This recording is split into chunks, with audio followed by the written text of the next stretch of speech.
We're going to move on to our final speaker, who's Laura Sullivan. Laura is a correspondent for the investigative team at NPR News and my former colleague. Her work has earned her 3 Peabody Awards and 2 Robert F. Kennedy Journalism Awards.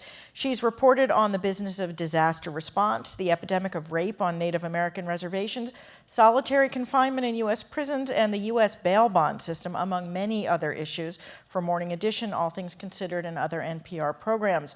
As a student at Northwestern University in 1996, Sullivan worked with 2 fellow students on a project that ultimately freed 4 men, including 2 death row inmates who'd been wrongfully convicted of an 18-year-old murder on the south side of Chicago. Laura, we look forward to your talk. Hi, so I'm so excited to be here. I love talking about prisons and all sorts of distressing and disturbing things. People tell me that my beat is depressing. I don't think so. I think it's dramatic. And I think that I'm going to bring some of that to you today. I started covering police and prisons about 15 years ago at the Baltimore Sun. About 10 years ago, 11 years ago, I switched to NPR. And at this point, I feel like I've been in jails or prisons in probably half the states in this country, some for one reason or another. And when I started going into jails and prisons, you know, a lot of wardens and correctional officers would talk about the crazies, the people that were just such a pain for them to deal with, and they didn't quite know what they were going to do. But over the years, now when I go into jails and prisons, it's like the third thing that comes out of wardens and sheriffs' mouths. I mean, I could be in there talking about the nutrition of the bread loaf that they're feeding inmates, and the warden will say, but you know, half of the inmates here are mentally ill, so we can't really feed it to them anyway.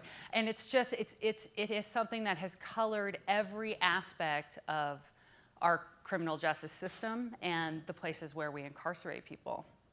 So when I look at the statistics from the Bureau of Justice Statistics that came out recently, you can see that in state prisons, 45% of the inmates in state prisons are mentally ill. If you look at 45% of the federal prison inmates are mentally ill. 60%, almost 60% of the inmates in state prisons are mentally ill. And 64% of the jail inmates in our country right now are mentally ill. Today, right now, 64% of the inmates in our jail right now today are mentally ill. That is huge. That is an unbelievably large number of people. Imagine you run an institution and 64% of the people have a diagnosed mental illness. So if you put that in real numbers, that's about 700,000 people on any given day are incarcerated in this country in prisons and jails that have a serious mental illness. And what I find so fascinating about that number is that 50 years ago, we shut down all of our mental asylums, all of our state-run mental asylums, and we said, we're never going to do this again. We're never going to lock up people against their will and not provide them any medical treatment and any mental health treatment. We're never going to turn back again. And we sent everybody out into community mental health centers. We said we're going to have everybody go out and be treated in the community. And do you know how many people we released from state-run mental asylums? About 700,000 people. So here we are today, and I thought it would be interesting to take a look back first of where we came from. So this was, I interviewed a photographer named Chris Payne for a story that I did on All Things Considered, and these were photographs that he took of old mental asylums in the United States where he either snuck in or got permission to go into that are just standing there. They're abandoned. A lot of them are being turned into condos now. And because they're on these gorgeous estates, right? They're in these premier areas of New York and Maryland. They're absolutely beautiful. And he took all of these photographs of everything that was left behind. And you can see how sort of grand and beautiful, you know, you bring your suitcases because you're not leaving. So they all just left them behind in the room. These were huge estates. The idea was this sort of idea of moral treatment. We're going to go and put these people in these grand estates. They're going to work on these self-sustaining farms, and that's going to help their mental health, and they'll be fine. And that did not work out well, of course. We know now that, for the most part, it was a horror show in these places. You would go there, and you would never leave. This photograph, for me, is very interesting. It kind of looks like, this was the Oregon State a facility in Oregon, in Salem, Oregon. It looks like soup cans, right? So this is an abandoned facility in Oregon. These are ashes of the people who died in the facility, and they just left them in a closet in the basement and put up a fence. And so these are unclaimed ashes in the 20th century. I mean, look how beautiful these facilities were. However, because nobody was actually getting really any treatment and people would go there for 4 decades, 5 decades and never be able to leave, we decided no more.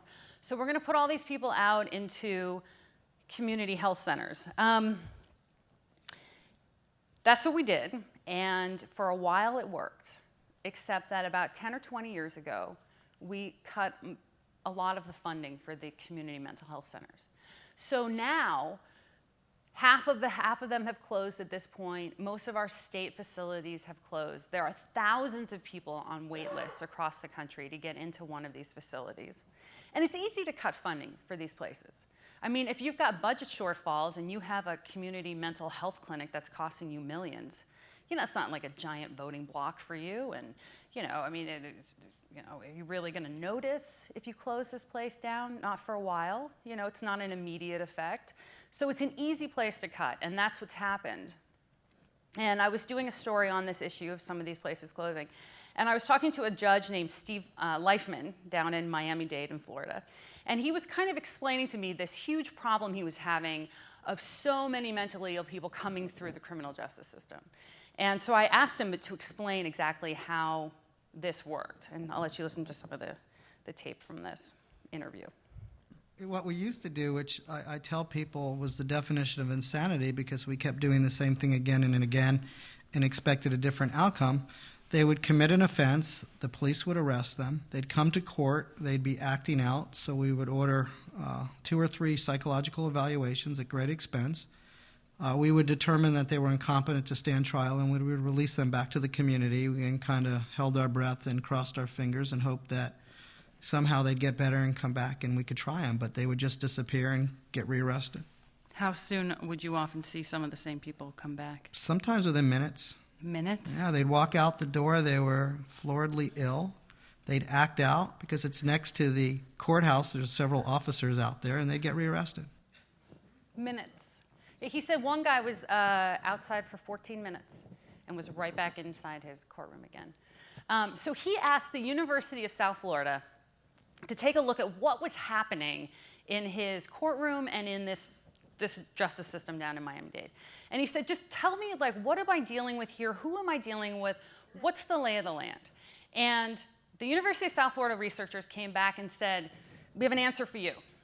It's 97 people. He said, what are you talking about? I've got 10,000 people coming through here every year. And they said, no, it's 97 people. There are 97 people that are using up the vast bulk of all of your resources in this county. And so Judge Leifman went and he looked. And he looked at these 97 people and he found that they had been arrested in the past year 2,200 times. And they had collectively stayed 27,000 days in the county jail. This was costing taxpayers, just these 97 people, $13 million that year. And, I mean, look, you could send 97 people to Johns Hopkins for $13 million. I mean, I know it's getting a little pricey these days. I understand that. It's getting a little more. But that's a lot of money for 97 people. And the vast majority of them were paranoid schizophrenics who were not receiving treatment. Right now in our country, the largest mental health facilities is the Los Angeles County Jail, Rikers Island, and the Cook County Jail in Chicago. So for these facilities, all right, what are we talking about? What does it really look like when you get inside them? In 2007, I went to Pelican Bay in California, and I was doing a story in solitary confinement. Everybody talks about it now, but back then, nobody was really talking about this. It was kind of a new thing, and I was really going to go find out what solitary confinement was like. What I did not expect when I walked into this facility was that as much as it was a story about solitary confinement, it was a story about mentally ill people because the vast majority of the people inside Pelican Bay were mentally ill. And let's take a listen to what that sounded like when I got there. Says he's watched a lot of his neighbors lose their grip on reality. When that happens, there's another part of the prison for them, the psychiatric shoe. That's a man's voice, by the way. In the psychiatric shoe, one inmate is standing in the middle of his cell, hollering at no one. Another is banging his head against the cell door. The psychiatric shoe is full, all 128 beds. 1 out of every 10 inmates in segregation is housed here in the psychiatric unit. There's even a waiting list. Here, many of the inmates are naked. Some are exposing themselves. The extent of the psychological problems here is laid out on a marker board outside the unit. Lieutenant Steve Perez points to the inmates' names. So here we are here with Vic, level 2, indecent exposure. He's got to be in a jumpsuit. Nichols, he's on a razor restriction. This guy here, Flores, staff assaulted through the food port. Look, shoes here, shoes. They're taking his shoes. Why? What did he do with his shoes? Maybe he was kicking the cell door repeatedly, over and over and over again, and refused to stop. I had a warden once tell me, when we were standing outside of a cell, do you know what to do with a man who hasn't eaten for 3 days, won't put his clothes on, and is banging his head against the door? And I said, no, I don't have any idea what you do. And he said, yeah, neither do the officers. I pay $8 an hour. They're as perplexed about this problem as society seems to be. When I was in Pelican Bay, you can kind of say, okay, all right, so it looks bad. Some folks have some mental illnesses. They're, acting a little bit out there. But, the psychiatrist is coming through. The psychologist is going to come through. Some sociologists are going to get him some behavioral therapy in here. We're going to get some group therapy in here. There was nothing. Nobody was coming. There was no medication protocol. There were no doctors coming in. That was it. That was it, day in and day out. That was the lives of those inmates, and that is the lives of the officers, and it all is happening behind closed doors. I was one of the first reporters to go into Pelican Bay and to actually capture that. It helps when I don't have a camera. People get a little less nervous when you just have a microphone. But, that's just the reality of what's happening. Fast forward 8 years, last year, 2015. I heard that there was a sheriff in Chicago that was sort of new to this, Sheriff Tom Dart, and that he wanted to try to do this differently. Chicago Cook County Jail is the largest jail facility in the country, and he had a huge problem. He said when he didn't realize he was going to become the mental health provider of Cook County. So he came in and he said, I'm going to see if I can do this different. I'm going to see if I can provide some actual treatment, if I can, figure out a way around this problem.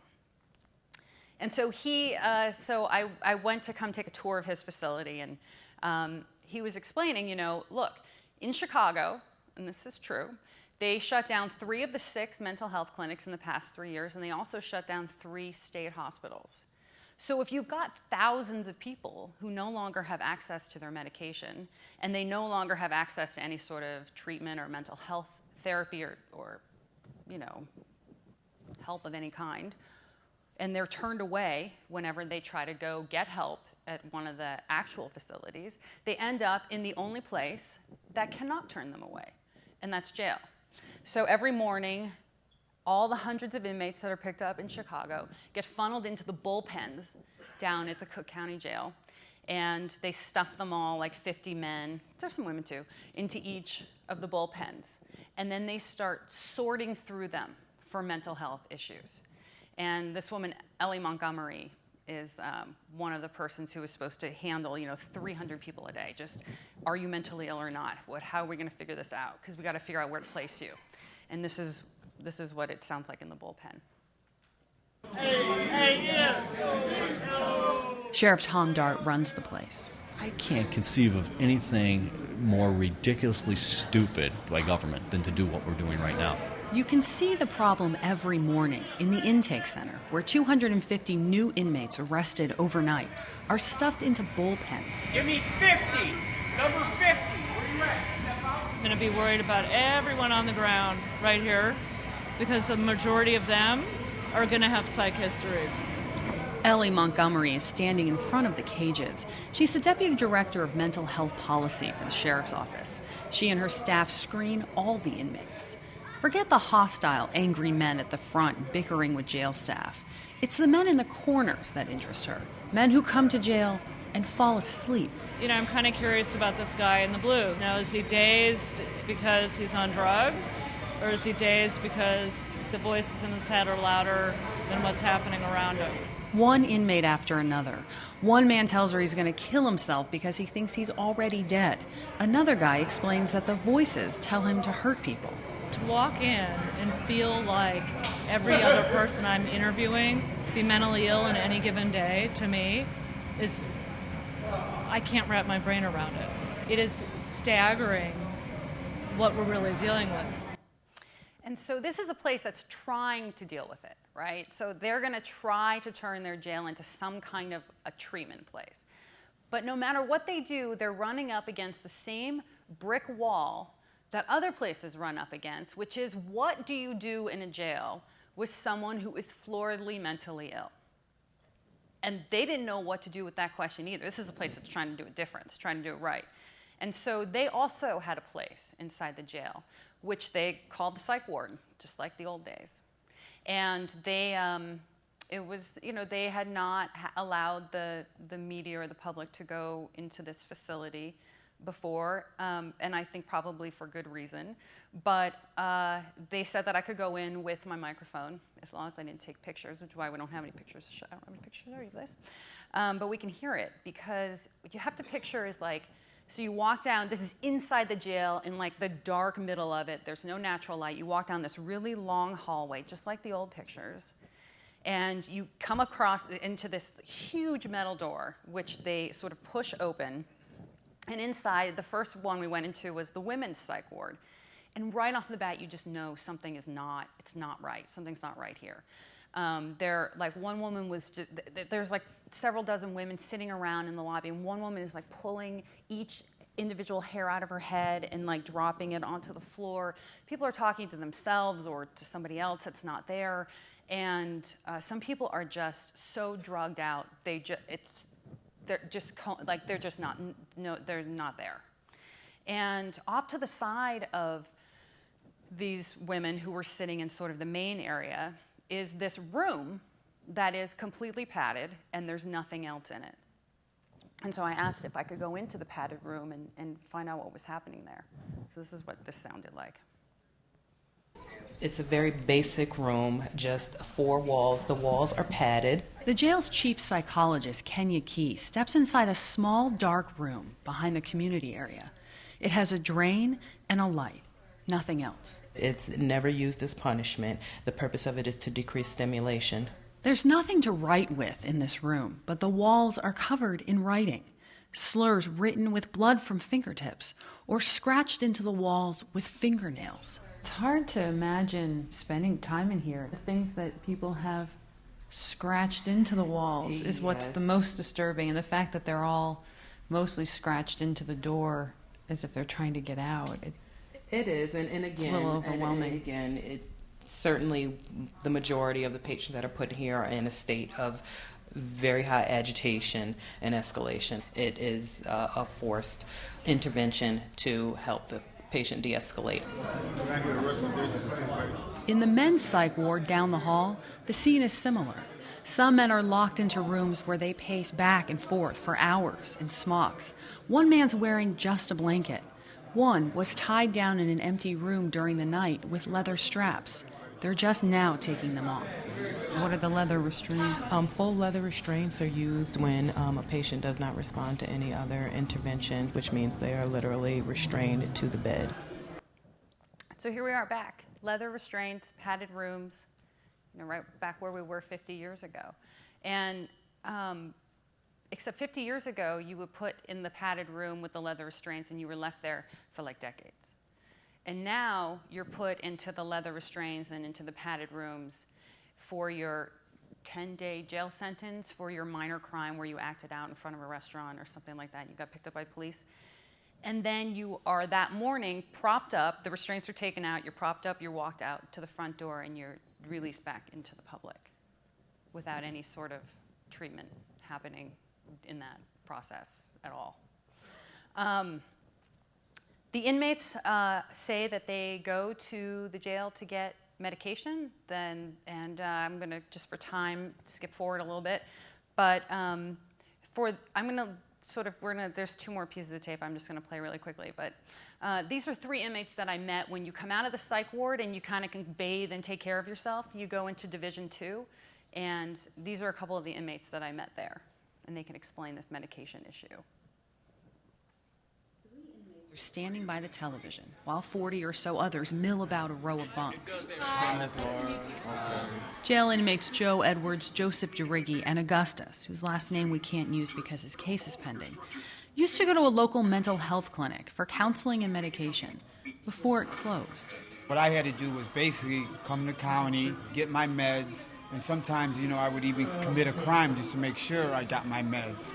When you say come to county, you mean to county jail? Yeah, to the county jail. A lot of us feel that way because our meds are so hard to get. We can't just go say, hey, I need trazodone, I need Valium, I need Klonopin. Wait a minute, we can't give you that. What do you mean? I've been on it for 30 years. Well, what program were you at? Well, now it's closed. Here, it's more a little understanding because they know us. Yeah, that's the reality of it, because if you're a frequent flyer and they know you, your medications are given to you right then and there. Here's the problem with that, though. Jail is a very expensive place to get medication. Jail costs $200 a night. So if you've got all these people in there for largely petty offenses for $200 a night, you're also clogging up the whole court system. Because everybody, if you get picked up acting out in front of a restaurant and they call the police, that's the police officer's time, and they got to write the reports, and then you got to go down to the courthouse, and then some prosecutor has to look at your case, and you have to stand before a judge, and they have to figure out what's going to happen to you, and then you got to do your 8 days in jail, right? So this is a very expensive, time-consuming process for everybody involved. And if you look at the stats for Chicago, for the Cook County area over the past few years, sure enough, you can see the length of time that people spend in jail awaiting this whole process to unfold has gone up by 8 days. So everybody, not just people who are mentally ill or minor offenders, everybody's staying 8 days longer in the jail because the whole system is all backlogged. And that 8 days is costing taxpayers $10 extra million a year to house them all in jail for 8 extra days. So the question is, do you want to spend the $10 million on education, or do you want to spend it on the inmates who are hanging out in jail because they're just waiting to get in front of the judge? Or I don't know, maybe we want to spend the $10 million on a community health clinic who could help the people to get their meds and to get the help they need so that they don't act out in front of the restaurant, and then that whole process doesn't happen all the way down the road. So just to sum up this whole thing, this is the last thing that Sheriff Tom Dart told me as we were walking through one of the divisions. He seemed to kind of put what I think was a pretty good perspective on the whole issue. This is our last piece of tape. You have the population clearly identified as mentally ill, and you're releasing them to the street with nothing. This isn't left or right, conservative, liberal talking. What do you think is going to happen? While he's talking, a man in the back of the room starts walking in circles. Report this thing. Tell everybody disappear. And that's it. Shut it down forever. And that's it. He's saying he's God, says he's going to make everyone disappear. Now the other mentally ill inmates around him are getting agitated. I'm God. I'm Jesus Christ. I'm Jesus. You see me in Puerto Rico? You see I'm Puerto Rico? You see I'm Jesus? 3 officers with mental health training slowly surround him. They don't say anything. They just nod their heads, agreeing with him. On cue, the officers start walking, and the inmate instinctively starts walking with them.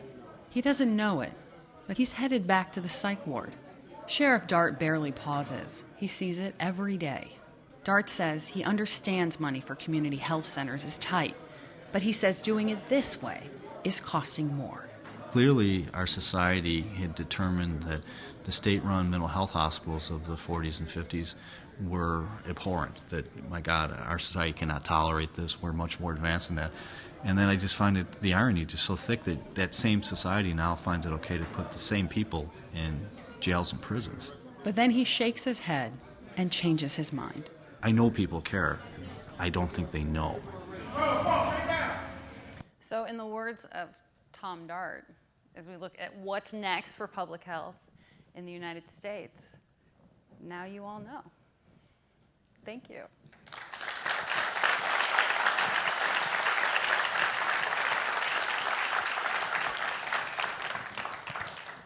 Thank you. Yeah. I want to put this in some perspective. What Yamiche talked about is a problem that dates back arguably to the beginning of the United States. What Sonia talked about is a problem that arguably dates to the beginning of the planet. What you're talking about is a problem that dates to the last 30 or 40 years. Absolutely. I mean, how is it that we've let it come to this without, as you say, people knowing? Well, I think that for a long time we didn't want to know. I mean, we just put everybody in insane asylums, and they were really far away, and they were out in the middle of these areas, and they were self-sufficient, so they weren't interacting with our communities, and that was just where everybody went. And then we thought, okay, everybody's going to come back to the community, and we'll provide them treatment, but we just didn't do it. I mean, we haven't provided mental health treatment in our communities. And then when we did, we just took it all away after we did it. And it was kind of a slow, slippery slide to this place where we're at now, where people literally cannot get treatment, even if they want it. Even if they're voluntarily saying, I need some help, can I please get some help? Like those inmates, the last 3 inmates, I mean, they wanted help. They wanted their community mental health centers to be open. They had been going there for years. And they didn't have any other place to get their medication at this point. So is there a way to transfer those services to the jails or to the prisons? I mean, as you point out, most of these people are petty offenders, but I assume that some of them aren't. This is the debate that keeps going on about people who keep shooting people. It's like, well, it's not the gun, it's that they're mentally ill. I mean, those people you Some probably of them, don't yeah. want on the street. So it's an interesting, about half of the mass shootings that we've had, we've seen people who had sort of a florid mental illness happening. In other cases, I think you could probably make an argument that they're all mentally ill if you're shooting other people, but that less of like a psychosis or like a paranoid schizophrenia and maybe more of some sort of anger issues happening where it's sort of a premeditated thing. I mean, the Gabby Giffords thing, I think it's become out that he was schizophrenic at this point, and then some of the other folks. And then some of them are dead, so we really don't know. We can't really ask them after the fact if they were hearing voices or if they just were angry over something. But it's hard for people who work in these jails. I mean, even in that tape where you were listening to in Cook County, you hear them call inmates patients. And they do this in the same sentence. In the same sentence, you'll hear a correctional officer call someone an inmate and then call them a patient. I mean, they're as confused about all this as we are. The correctional officers don't necessarily know what to do. Are they a nurse in a psych ward, or are they a correctional officer in a jail or prison? I mean, those are two very different jobs. And are we going to start training our correctional officers to be nurses in psych wards? Is that what we expect of them? And if we are going to do all that work, then the question is the jail really the best place to be putting people who have mental illness in the first place? I mean, maybe we could train those people to do that work in an actual facility that can help them. It's expensive. I mean, jail is a really expensive place to put somebody overnight. And if you're gonna, treat them, I mean, it costs a fraction of that to run a community mental health clinic. But again, it's a super easy thing to cut when it comes time for the budgets, because they don't have a lobby. This is not something that, is going to be pushing politicians for this thing. And it takes a while for the public to really notice the effects of the closures of the mental health centers until now, when all of a sudden our jails are costing a fortune. Overlay this with what happens when these men and women get beyond the jail and off into prisons, and now we have the rise of the private correctional facility, if you will. Is there a difference? I mean, the private correctional facilities clearly want to turn a profit, and right. This raises a whole number of new questions. If we're putting people who have a severe mental illness into a correctional facility, and that correctional facility is operating with a motive for profit, how do we ensure that they are getting the best treatment and care that they need when the profit structure of that facility is not going to be necessarily aligned with those interests? And there's been a number of lawsuits against some of the private correctional facilities over this very issue, over not only mental health care, but just medical care in general. It's a real problem. It's a problem. I would also assume that the prison or jail environment is not conducive to treating mental illness. No, in fact, most studies say that you get a lot worse. You know, that if you spend, in most jails and prisons that are not like Cook County, which is, sort of trying to do something about this, most are just suffering through it on a day-to-day basis. They don't have any treatment center. They don't even have a psych ward. I mean, we can say, what are we doing with padded rooms and leather restraints and forced medication again? I thought we put this all behind us. Other facilities, they don't even have that. And so if somebody's acting out and you've got a problem inmate who won't do any of these things, you get sent to solitary confinement. So if you take someone who's floridly mentally ill, hearing voices, paranoid and delusional, and you throw them in a box, for the next 92 days in dark, how is that? And then, the rub about all of this, and I think this is one of the biggest takeaways of the whole thing, is that 97% of these people are coming back to our communities. 97% of inmates will be released, whether they spend 7 days in the Cook County Jail or 17 years in solitary confinement in Pelican Bay. They are all returning, and they're not receiving any mental health treatment while they're in prison or jail. And most of them are worse off because of the experience of having been there. Beyond money, obviously money is a big part of this, are there barriers that prevent the provision of mental health treatment in incarcerated people? Not really. You have restrictions on forced medication. These are laws that have come out since the 1950s and 60s. So you can't just say this inmate's a problem, let's just dope them up with something. You cannot do that. But under the care of a psychiatrist, you can't. There are some avenues where you can do that. Like the Cook County Jail will forcibly medicate someone if they are in such a state that they're becoming a danger to themselves or other inmates, which apparently happens a lot. So, but then there are limits to sort of how that works and how long that can happen. So you're starting to see, as you saw at Cook County, at least some effort to deal with this problem. Right. Is there anything going on at the state or federal policy level, or is this just going to sort of continue until? Yeah, the simple answer to that question is no, there's not. It's at the point where their jails and prisons are just making do with this. And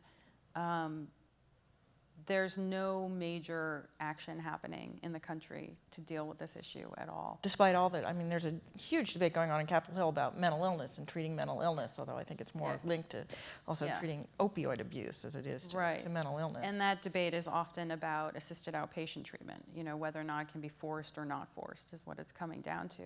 It's actually a project that I'm starting right now, so. Yeah, we'll come back and do it again in a year. We'll talk about that one, but yeah. Not to end on too depressing a note, is there any hope for fixing this problem? I'm fascinated to see what Sheriff Dart can pull out of his pocket on this. Maybe he can figure out a way. He gets visits all the time from all kinds of other facilities who want to know how he managed to do this in this decrepit, old, underfunded facility. And it's interesting that in Cook County, for the first time ever in the United States, the head of the jail is a psychologist. That has never happened in the history of the United States, and she's not a psychologist, she's a psychologist, yeah. So that, I mean, her pathway has been psychology, and she's now the head of the Cook County Jail.